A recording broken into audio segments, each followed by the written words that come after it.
I want to give you a life this grand someday. God knows you deserve it. Darling, I made you a Negroni. Minus the unwanted pressure from an obviously unstable, obsessed person, of course. My hatred for Peach has practically become sentient. Now take your time and relax, okay? I've got a surprise for you when you get out. Oh, and don't forget to use that geothermal mud mask. It is life-changing. Cheers. Thanks.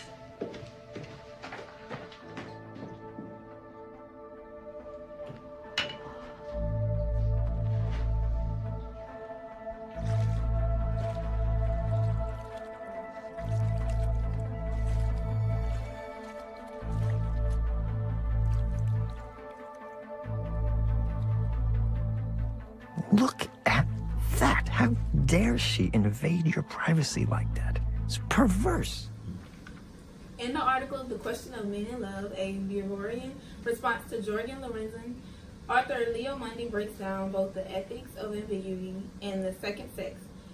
Mundy also discusses how Deboryan works provide scholars with current information that allows one to question men in love. Using the perspective of Deboryan, Mundy discusses how she encourages both adventurous and serious men to understand that their real freedom lies in both themselves and other people. Mundy discusses how Deborah works are related to men in love and how it relates to a serious and passionate man in real life. In the article, What Man Pursued, Obsessive Relational Intrusion and Stalking-Related Phenomena. Stalking originally was seen as ordinary people following the famous people in California, and laws were not passed until a string of murders were committed in the 1980s in California. Stalking was believed to be caused by a mental disorder known as erotomania, which is when a person believes that another person is madly in love with them. From being stalked, people can suffer from PTSD, which is post-traumatic stress disorder, experiencing violence, or disruptions within school or work. They also could have the extreme difficulty of having to move their whole life. Both of these articles precisely correspond to our focus, obsessive and irrational love through stalking. Within Men in Love, Mundy characterizes two men, the passionate man and the serious man. The passionate man falls deeply in love and strives to protect his relationship at all costs. Similar to the passionate man, Joe displays these same characteristics by intervening in any situation that poses a threat to his relationship. In What Man Pursued, the author explains how stalking is often thought to be caused by a mental disorder that eventually leads the victim to experience serious repercussions such as PTSD, experiencing violence, and having to relocate, amongst other things. Likewise, this article ties into You when the main character Beck and her friends repetitively experience violent offenses from the other main character, Joe. In Jennifer Story's article, Psychopathy and Stalking, she addresses that psychopathy is seen as the desire not to form close attachments, along with stalking, which is seen as the desire to form close attachments. It is uncommon to find psychopathic traits in stalkers. Psychopathic offenders are more likely to control, demand, or humiliate others, but according to research, psychopathy is not associated with the victims that they are closely attached to. With this in mind, stalking can originate from a love obsession and not a psychopathic trait. In Addicted to Love, What is Love Addiction and When Should It Be Treated by Earp addresses how love is literally an addictive factor in society. The article highlights two themes, a narrow and broad view perspective on love addiction.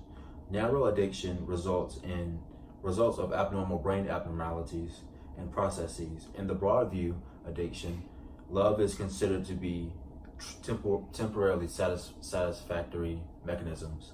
So with that being said, the broad view is somewhat of a daily basis trait of love. As far as the narrow, it's more of an addictive love that would need to seek treatment. These two articles tie directly into our focus, obsessive and irrational love through stalking. Psychopathy and Stalking is an article in which it denies that most stalkers have psychopathic traits, unlike the main character in You, named Joe, who has both psychopathic traits and the traits of a stalker. It can be justifiable to say that Joe's obsession and stalking tendencies with Beck came from his love obsession with her. The article Addicted to Love goes hand in hand with this because it talks about how love has become an addictive factor in life. Within You, Joe is addicted to Beck in a way that it draws him to want to control her in life so that she will love him in the way that he does her.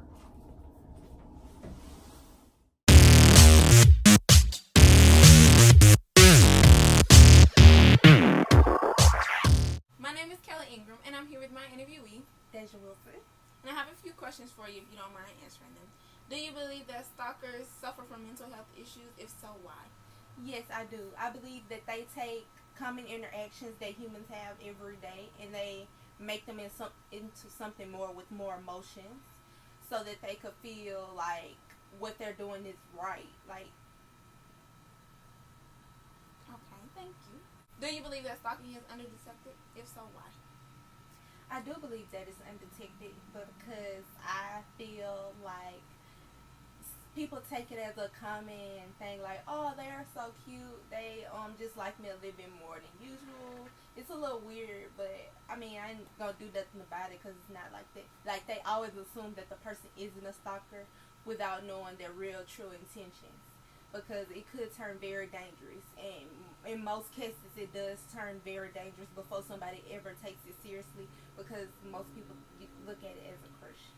Thank you. Joe!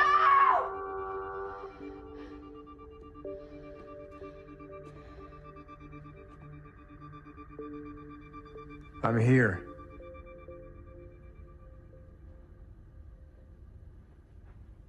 Joe.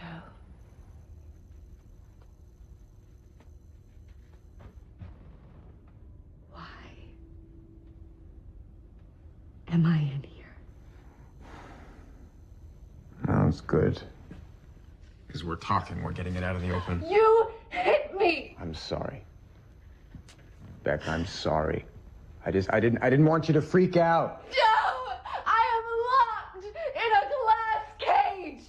Temporarily. How long? What? How long are you gonna keep me in here? If this is just temporary. Oh, well, honestly, I haven't thought that far ahead. I need to know that I can trust you to see the truth. What truth is that? Everything I have done for you. Even this? Even this. Go. Hi, my name's Alex Bull, and I'm here with Emily, and I was just wondering if I could ask you a few questions about something that happened to a close friend of yours. Yeah, one of my friends and her boyfriend, they broke up like a month ago, and then after they broke up, he just started creeping on her, and it was weird, and he didn't stop until she finally confronted him about it, but that was a while. Do you believe that it was his irrational love that caused him to do what he did? Yeah, because like if it was rational, he wouldn't have done stuff that made her uncomfortable, but since it wasn't, it was obviously pretty weird. How did she feel about the situation? She was sympathetic at first just because it was a fresh breakup and she felt bad for hurting his feelings, but after a few weeks of just him checking on her social media and showing up to random places she would be at, it was weird. She felt uncomfortable. Was there ever love between them? Yeah, when they were together, they would always go on dates and they were really happy and they were all lovey-dovey, but not when they broke up. Was love reciprocated in the end? No. She couldn't get over the fact of what he did. It was too much. Do you think that most stalkers follow these same trends, starting with the love and then ending with what you could call an obsession? Yeah, because the connection always starts somewhere, and 9 times out of 10 it's love. Like, you see it in books and TV shows, but then later it always gets dark and bad. Thank you so much for your time. No problem.